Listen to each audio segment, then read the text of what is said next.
For most of the last century, we told ourselves a simple story about the Gullah-Geechee people. We said they came from Sierra Leone, the rice coast of West Africa. We said that their language, their songs, their baskets, their rice, all of it traced back to one homeland across the Atlantic. It is a beautiful story.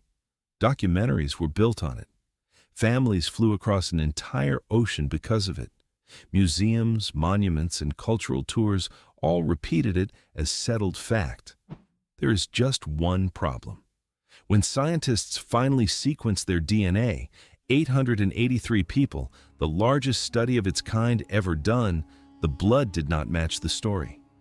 The Gullah-Geechee were never who we thought they were, and the truth turned out to be stranger and far bigger than a single country. Before we get to the DNA, you need to understand who these people are, because most Americans have never truly been told. Along the coast of South Carolina and Georgia, on the Sea Islands, in the marshy Low Country, lives a community unlike any other in the United States. The Gullah, sometimes called the Geechee. They are the descendants of enslaved Africans. But something happened here that happened almost nowhere else on the continent. They kept their Africa.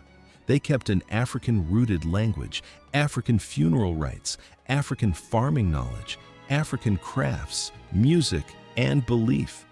While black communities across the rest of America were stripped of nearly everything that connected them to the continent, the Gullah held on. And they held on for 300 years. The reason why is dark. Every single summer, the white planters ran. They fled the islands to escape malaria and yellow fever, sometimes for months at a time. And in some of the island parishes, enslaved Africans made up as much as 93% of the entire population. Think about what that actually means. Enormous numbers of African people, largely left to themselves, on isolated islands cut off from the mainland for generation after generation. That isolation was a kind of prison. The land was hard, the labor was brutal, and escape was nearly impossible. But that same isolation was also the one thing that allowed an entire culture to survive intact. Cut off from the world that wanted to erase them, they preserved what almost everyone else lost. So the question that scholars chased for decades was simple. This culture survived, but survived from where? Where in Africa did these people actually come from? For a very long time, the answer seemed obvious. Sierra Leone. And honestly, the evidence looked overwhelming. The Gullah language and the Creole language of Sierra Leone are so close that people on both sides of the Atlantic can partly understand one another. When Gullah speakers visited Sierra Leone, they found they could follow conversations. The rice-growing techniques matched almost exactly. The woven baskets matched.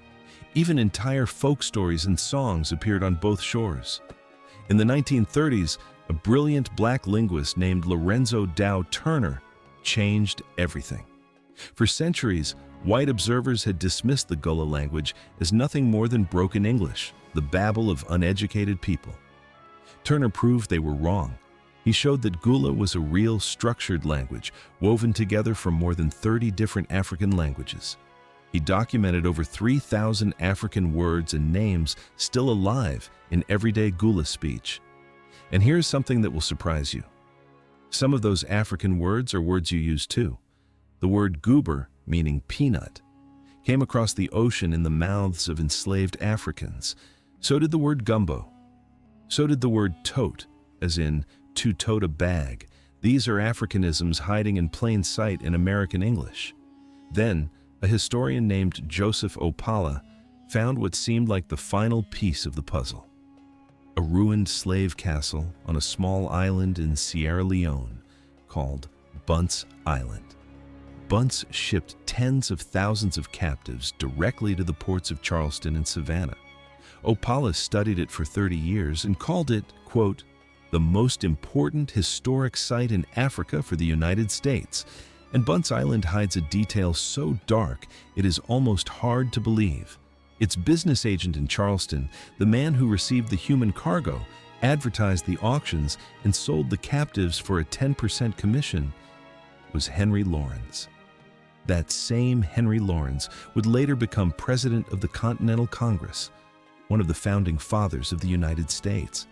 The men who helped build this nation and the men who trafficked in these people were, in some cases, the very same men.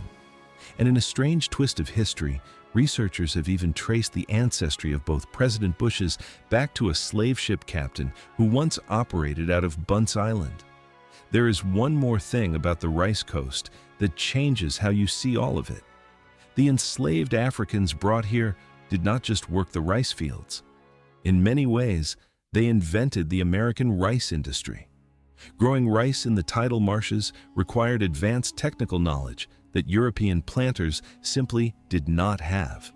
West Africans had been doing it for hundreds of years.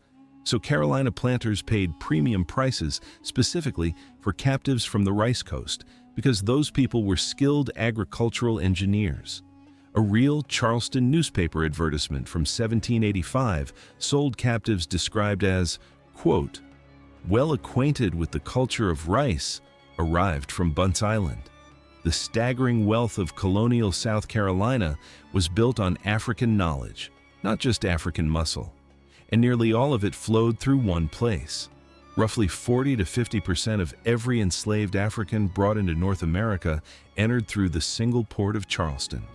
Many were held in quarantine on Sullivan's Island in buildings they called pest houses before being sold at auction. Some historians now call Sullivan's Island the Ellis Island of Black America. Millions of African Americans can trace an ancestor through that one narrow strip of land. Almost no one learns this in school. And so, the story clicked perfectly into place. Sierra Leone was home. The Rice Coast was the source. In 1989, and again in 1997, Gullah families flew back across the Atlantic in emotional, tearful homecomings to the land of their ancestors. It felt finished. It felt certain. It felt proven. And then the geneticists arrived and everything came apart. In 2021, a team of scientists published the most comprehensive genetic study of the Gullah ever attempted. 883 individual Gullah genomes. They compared them against people from Sierra Leone, against other African Americans from across the South, and against reference populations from all over Africa and Europe. Going in, they expected to confirm the Sierra Leone story. The culture pointed there so strongly that surely the blood would too. Instead, the data did the opposite. It rejected the idea of a single Sierra Leone origin. The Gullah are not the children of one country. Genetically, they are what scientists call an amalgam, a blend of many, many different West and Central African peoples brought together and fused into something new. Sierra Leone is in the mix, but it is one thread in the cloth. It is not the whole cloth. And here's the part that genuinely stuns people when they first hear it. Look at the actual records of who was shipped into Charleston. Look at the largest single source of enslaved Africans arriving in that port. It was not Sierra Leone at all. Roughly 39% came from West Central Africa, the region of modern Angola and Congo. Around 20% came from Senegambia, about 17% from the Windward Coast, and Sierra Leone, the place we built the entire story around? Roughly 6%. 6. Sit with that paradox for a moment, because it is the heart of everything. The culture screamed Sierra Leone, the language, the rice, the songs, the baskets, but the blood came from all across Africa, and the single biggest source was somewhere else entirely, 1,000 miles down the coast in Central Africa. So how is that even possible? How can a people's culture come from one place while their ancestry comes from everywhere? The answer is one of the most fascinating things about human history. Culture does not need a majority to win.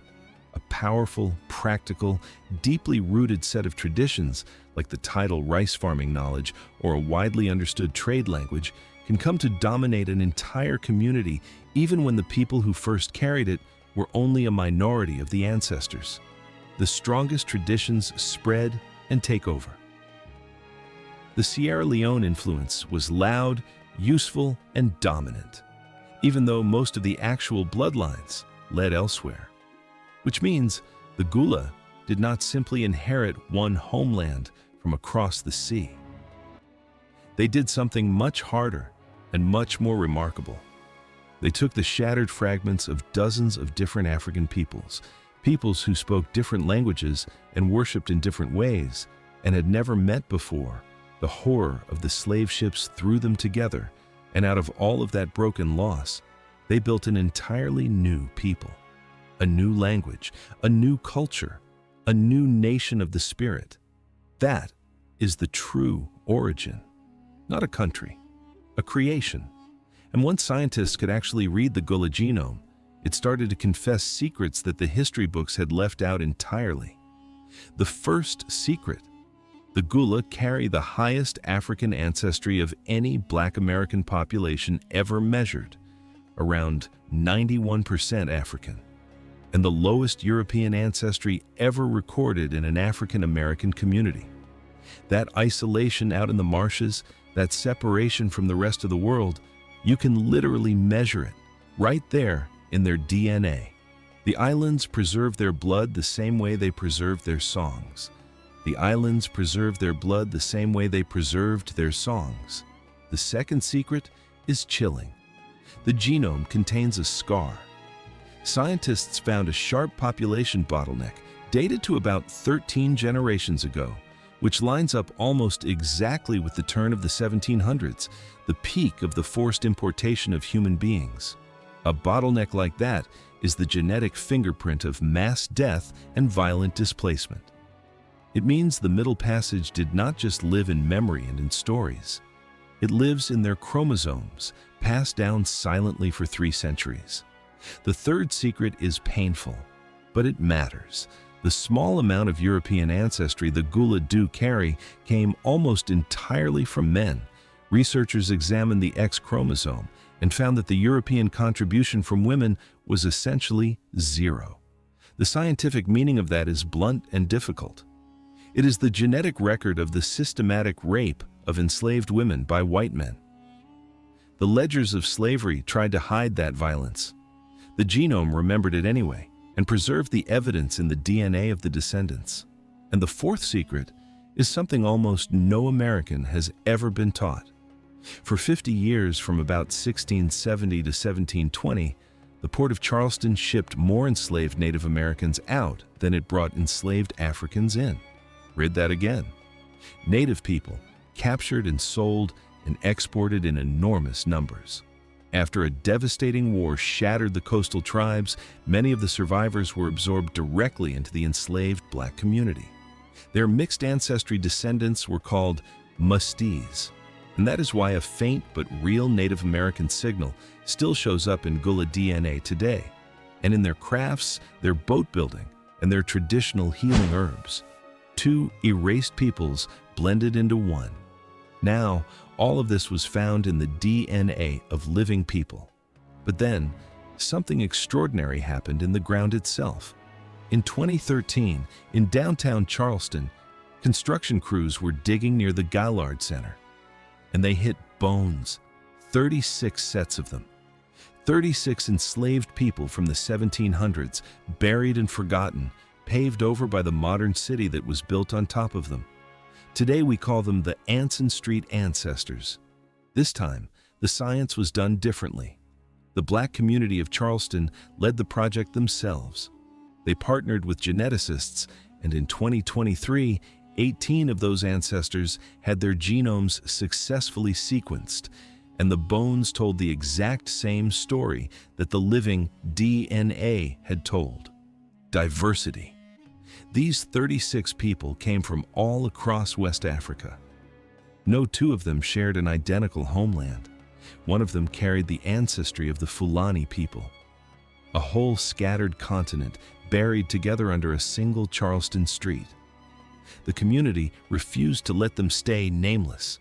They gave each ancestor an African name. They held a ceremony, and they buried them again, this time with dignity and honor. One of them they named Zimbu, For 200 years, these people had no names and no story. Now they have both, and they have their Africa back. Let me tell you about one more person, a single child whose life somehow survived the machinery that was designed to erase her completely. In the year 1756, a ship called the Hare set sail from Sierra Leone. 84 captives were chained below its deck. 16 of them died before the ship ever reached America. One of the survivors was a 10-year-old girl. When the ship landed in Charleston, a wealthy rice planter named Elias Ball bought her and erased her name and gave her a new one, Priscilla. Normally, this is exactly where the trail goes cold forever. That was the deepest cruelty of slavery. It deleted people. It cut them off from their names, their families, and their history so completely that their descendants could never trace the line back. But not Priscilla. The Ball family kept meticulous, obsessive records of the people they enslaved. And almost unbelievably, the logs of the ship, Hare itself, also survived. So historians are able to trace this one little girl from the very day the ship sailed out of Africa, generation by generation, all the way down to a living woman today. Her name is Tamalind Martin Polite, a speech therapist in Charleston, and she is Priscilla's 7th-generation granddaughter. In 2005, Tamalind flew to Sierra Leone. It became a national event there. Crowds gathered. The government received her like long-lost family finally coming home, returning the spirit of a stolen child nearly 250 years after she was taken. And Priscilla was not unusual in her suffering. She was only unusual in her paper trail. Historians estimate that this one girl has around 25,000 living descendants walking the earth today, most of whom have no idea they carry her line. But maybe the most haunting proof of all is not found in any laboratory. It is a song. Back in the 1930s, in a remote fishing village in coastal Georgia, the linguist Lorenzo Turner recorded a Gullah woman named Amelia Dawley. She sang 5 short lines in a language that nobody around her could understand. To her own family, it was just an old rhyme, meaningless syllables. A little tune you sang to the children while you worked. That recording sat forgotten in an archive for 50 years, until researchers realized that those so-called nonsense words were not nonsense at all. They were Mende, a real language spoken in Sierra Leone village, playing the crackling old recording out loud, asking if anyone recognized it. For weeks, they found nothing, until at last they reached a remote inland village called Senehun, Angola. And there, an elderly woman named Bandu Jabati began to sing along with the recording. She knew it. She knew every word. It was an ancient funeral dirge, a song sung for crossing the river, the Mende ceremony for the dead. Amelia's family in Georgia had carried that song from mother to daughter for more than 200 years.